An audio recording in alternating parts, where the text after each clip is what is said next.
અર્થાત ન્યૂઝમાં આપનું સ્વાગત છે। તો ચલો જોઈએ આજના મુખ્ય સમાચાર।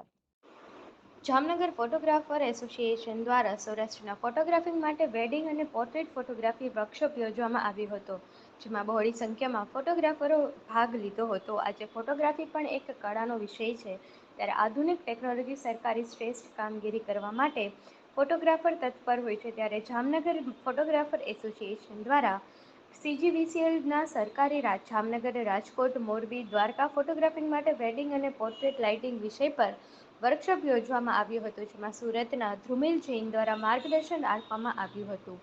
વર્કશોપને સફળ બનાવવા માટે જામનગર ફોટોગ્રાફર એસોસિએશનના ધર્મેશ રાવલ, પંકજ ભટ્ટ, હર્ષિત પોપટ, હર્ષિત પોપટ અને હાર્દિક પોપટ વગેરે જહેમત उठावी હતી।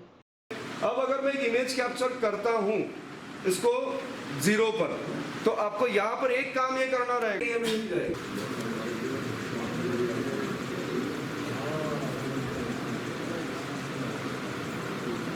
So, मेरा नाम ध्रुविन जैन है और सूरत से मैं आया हूँ और मेरी एकेडमी है Dhruvin Jain film and academy. यहाँ पर मुझे आज जामनगर एसोसिएशन ने मौका दिया था कि एक सेमिनार कंडक्ट करें और एक फोटोग्राफर्स एसोसिएशन को सिखा सकें कि कैसे फोटोग्राफी, वेडिंग फोटोग्राफी को और बेस्ट बना सकते हैं। और बहुत सारी चीज़ें हमने यहाँ नॉलेज में दी कि कैसे प्रैक्टिकल हमको वीडियो शूट करना है, मॉडल के साथ हमने प्रैक्टिकल किया, लाइटिंग टेक्निक्स दिखाई हैं। और सबसे अच्छी बात यह है कि यहाँ के फोटोग्राफर्स इतने जागरूक हैं कि वो सीखने को तैयार हैं।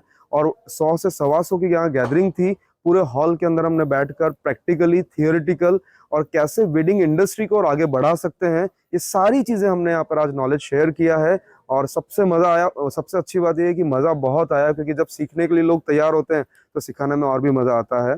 पंकज भट्ट, जामनगर फोटोग्राफर एसोसिएशन सलाहकार छूँ। आज रोज एक जामनगर फोटोग्राफर एसोसिएशन द्वारा पोर्ट्रेट और लाइटिंग उपरनो एक सेमिनार योजવામાં આવેલ હતો કે જેમાં જામનગર જિલ્લાના 150 જેટલા સભ્યોએ ભાગ લીધેલ છે। એમાં હું એક્ઝામ્પલ આપું તો મોરબી, રાજકોટ, દ્વારકા, ખંભાળિયા સહિતના ફોટોગ્રાફરોએ ભાગ લીધેલો હતો અને નામાંકિત કંપનીઓએ એમાં ડેમો પણ આપેલ હતા। સુરતથી આલ્બમ યશ પાવનવાળા હતા, પછી કેમેરા સર્વિસનો કેમ્પ પણ એક એસોસિએશન દ્વારા વિનામૂલ્યે રાખવામાં આવેલો હતો કે જો કોઈ પણ સર્વિસ કરવાનો તેનો કોઈ પણ ચાર્જ લેવામાં આવેલ નથી। અંદાજે 150 થી 170 જેટલા ફોટોગ્રાફરો એમાં ભાગ લીધેલ હતો। અને મેન્ટર જે છે તે આપણે સુરતથી ધ્રુવિન જૈન કરીને છે, જે ધ્રુવિન જૈન ફોટોગ્રાફીની એકેડમી ચલાવે છે અને ખૂબ જ સારા મેન્ટર છે। જામનગર દરિયાઈ કિનારે વિસ્તારોમાં જિલ્લો હોય અને દરિયાઈમાં અનેક જીવસૃષ્ટિ અસ્તિત્વમાં હોય, તે ખાસ કરીને દરિયાઈ જીવસૃષ્ટિને નુકસાન ના થાય તે માટે દરિયાનું પ્રદૂષણ અટકે શુભ હેતુસર જામનગર મહાનગરપાલિકા દ્વારા ગણપતિ વિસર્જન માટે 2 મોટા કુંડ બનાવવામાં આવ્યા છે અને લોકોને અપીલ કરવામાં આવી છે કે તેઓ ગણપતિનું મૂર્તિનું વિસર્જન નદી, તળાવ, દરિયાની કરવાને બદલે આ મહાકાળી કુંડમાં કરે। હાલ આ બંને કુંડ 150 થી વધુ ગણપતિ વિસર્જનની મૂર્તિઓ કરી ચૂક્યું છે, હજુ આ વિસર્જનના દિવસ સુધી ઉપસ્થિત છે। વિસર્જન સમયે ભક્તોએ કોઈ પણ પ્રકારની અડવિતર ન કરે તે તમામ મહાનગરપાલિકાએ વ્યવસ્થા કરવામાં આવી છે। જગ્યામાં પણ પાર્કિંગ થઈ શકે એમ છે।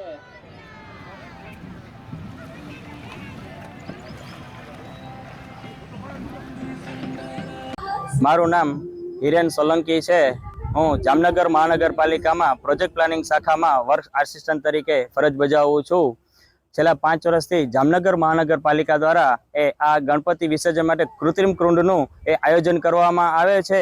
અજાણી જગ્યામાં કોઈ પણ જાતનું હોનારત ન થાય, પાણીમાં ઘણા બધા અકસ્માત થતા હોય છે, એ નિવારવા માટે થઈ અને મહાનગરપાલિકા દ્વારા એક અપીલ કરવામાં આવે છે કે આપણે આ જ કૃત્રિમ કુંડમાં જ ગણપતિજીનું વિસર્જન કરીએ।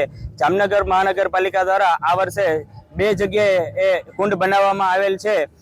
પહેલો કુંડ છે તો Vishal international hotel, Jamnagar Khambhalia bypass road, ત્યાં એક કુંડ બનાવવામાં આવેલ છે। અને બીજો કુંડ છે લાલપુર બાયપાસ નજીક રણજીત સાગર રોડ, સરદાર રિવેરા, ત્યાં બીજો કુંડ બનાવવામાં આવેલ છે।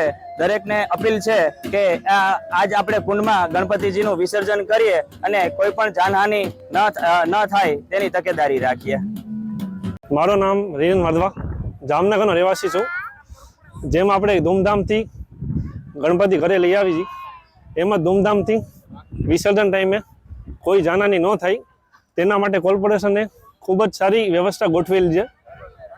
અને વિસર્જન કુંડ બનાવેલ છે.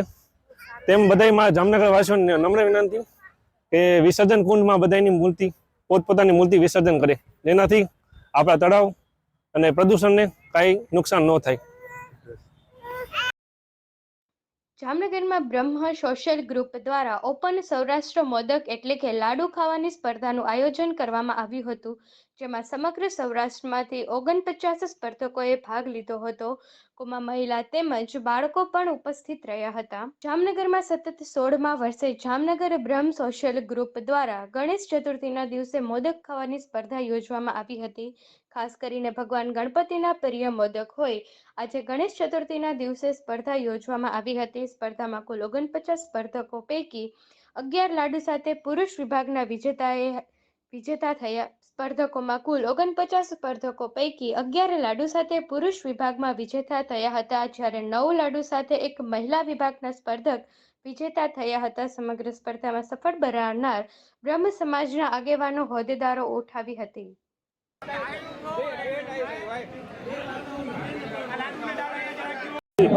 હું આનંદ દવે, આઈપીપી જામનગર બ્રહ્મ સોશિયલ ગ્રુપ. સતત 16મા વર્ષે આ ઓપન સૌરાષ્ટ્ર મોદક એટલે લાડુ આરોગ્ય સ્પર્ધાનું આયોજન જામનગરની અંદર કરવામાં આવ્યું છે. અને અમારી એક એમ કહી શકાય કે સૌરાષ્ટ્રમાં એકમાત્ર અમારી સંસ્થા છે કે જે આવું આયોજન કરી રહી છે. સ્પર્ધકોનું જાણીએ તો જામનગર ઉપરાંત જામકંડોરણા, જામજોધપુર અને ખંભાળિયાથી સ્પર્ધકો ઉપસ્થિત રહ્યા હતા. ટોટલ 49 સ્પર્ધકોએ ભાગ લઈ 33 ભાઈઓ, 10 બાળકો અને 6 બહેનોએ આમાં ભાગ લઈ અને સ્પર્ધાને સફળ બનાવી. 100 ગ્રામનો લાડુ સૂકા મેવાથી ભરપૂર અને ચોખ્ખા ઘીથી ભરપૂર આ લાડુ લોકોને દાળ સાથે પીરસવામાં આવ્યો અને લોકોએ હોંશે હોંશે આ સ્પર્ધાને સફળ બનાવી. અને આમાં ખાસ કરીને જોઈએ તો આનો મુખ્ય હેતુ છે ને જંક ફૂડ તરફ જે વળેલા છે બધા લોકો, એ હવે પરંપરા તરફ વળે, એટલે કે ચોખ્ખું ઘી અને લાડુ તરફ વળે અને આપણી જે જૂની અને દેશી પદ્ધતિ હતી ખોરાકની એના તરફ વળે, એનો અમારો નાનકડો પ્રયાસ હતો અને એમાં અમને સફળતા મળી એવું લાગે છે. અને આ પ્રયત્નની અંદર ખાસ કરીને અમારા પ્રમુખ કીર્તિભાઈ કલ્યાણી, પછી મનીષભાઈ રાવલ અને વિજયભાઈ ત્રિવેદી અને આનંદ દવે વગેરે સાથ સહકાર આપી અને સફળ બનાવી હતી આ સ્પર્ધા.